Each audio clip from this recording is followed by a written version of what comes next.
양쪽에 서시고. 양쪽.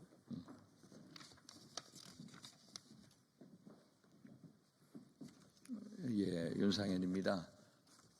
우리 중도 보수 단체 250여 개 단체들이 모여서 중도 보수 대연합을 결성했습니다. 그래서 상임의장이신 장석창 회장님, 또 석종현 상임 고문님에서 8분이 이 자리에 섰습니다. 먼저 기자회견문을 낭독을 장석창 상임의장께서 해주시겠습니다.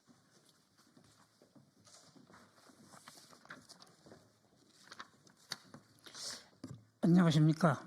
중도보수 대연합의 상임회장을 맡고 있는 장석창입니다. 저희 중도보수 대연합은 합리적 보수와 합리적 진보를 표방하고 있는 250개 시민단체 임원, 사무총장 이상의 임원들이 참여하고 있는 연합단체입니다. 시국이 굉장히 중요한 시국이라 오랜 고민 끝에 오늘 저희들이 기자회견을 하게 됐습니다. 잘 좀 부탁드립니다. 존경하는 국민 여러분, 지금 우리 대한민국은 12.3 비상계엄 선포 이후 대통령에 대한 내란몰이와 탄핵 소추로 국가 전망의 위기에 처해 있습니다.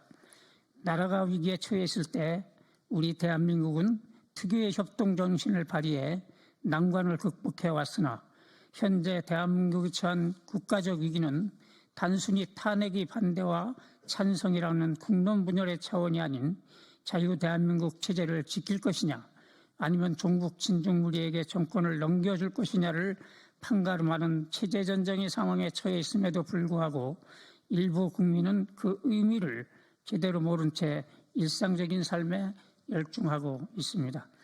이에 250여 개 중도보수 단체 임원들이 참여하고 있는 중도보수 대연합은 12.3 계엄 선포로 인하여 촉발된 체제전쟁에서 보수적 가치관을 가진 국민은 물론 소위 중도적 입장의 국민과 나아가 진보적 가치관을 가진 국민에 이르기까지 우리가 지금 당면한 것처럼 누리고 있는 자유 대한민국의 체제를 지키기 위하여 윤석열 대통령의 탄핵에 대한 헌법재판소의 판결 결과가 국가 전망을 판가름할 만큼 중차대하다고 판단하기에 이르렀습니다.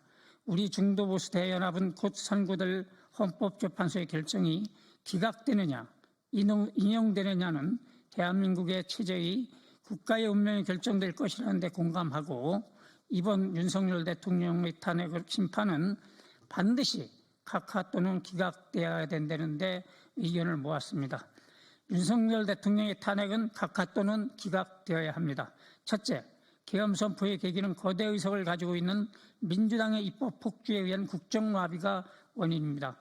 거대 의석을 가지고 있는 민주당은 그동안 국무총리, 감사원장, 방통위원장, 행안부 장관, 국방부 장관, 경찰청장, 서울지검장, 민주당 의원을 수사해온 검사 등 무려 29번의 줄탄핵을 해왔고 23번의 특검법을 실시하는 등 대한민국 헌정사에서 찾아볼 수 없는 입법 독재를 해왔습니다.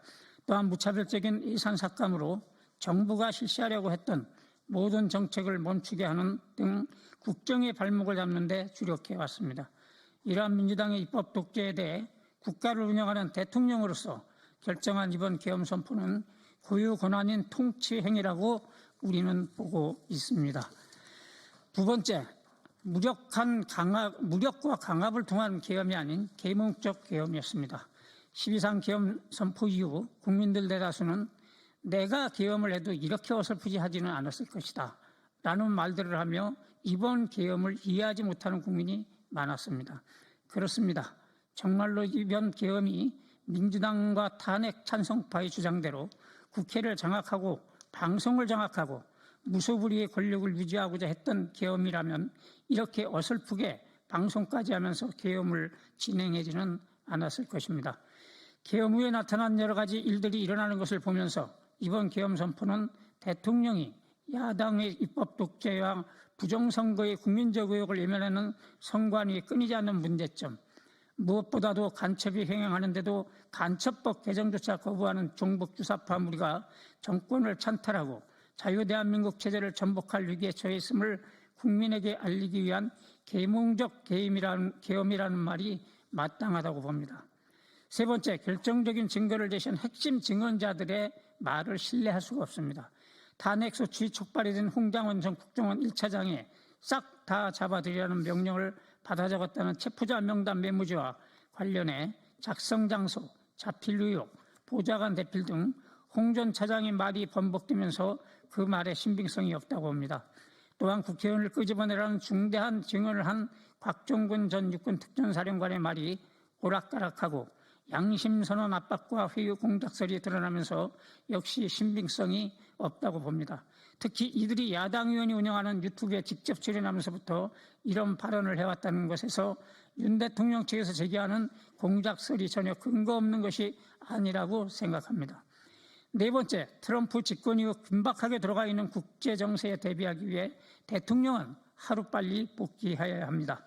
윤 대통령은 재임 중 한미일 공조관계를 견고하게 유지하면서 경제 안보 면에서 안정성을 유지해왔고 문재인 정부의 외교 참사로 인한 국제적 고립의 흐름을 공격적인 외교와 각국 정상장들의 회담을 통해 정상으로 돌려놓은 큰 성과를 거두었습니다.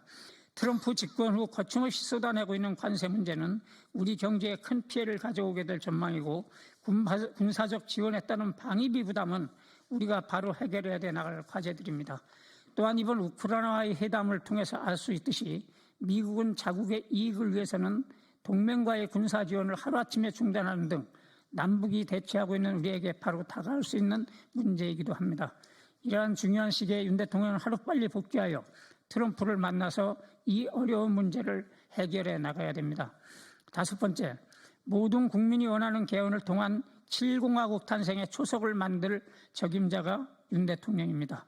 윤 대통령은 담화문을 통해 이번 탄핵이 기각이 되어 복귀된다면 남은 임기에 연연하지 않고 개헌에 박차를 가하겠다고 했습니다. 이제 우리나라는 새로운 개헌을 통해 미래지향적이고 희망적인 통일 대한민국을 이끌어갈 원대한 계획을 세워나가야 됩니다.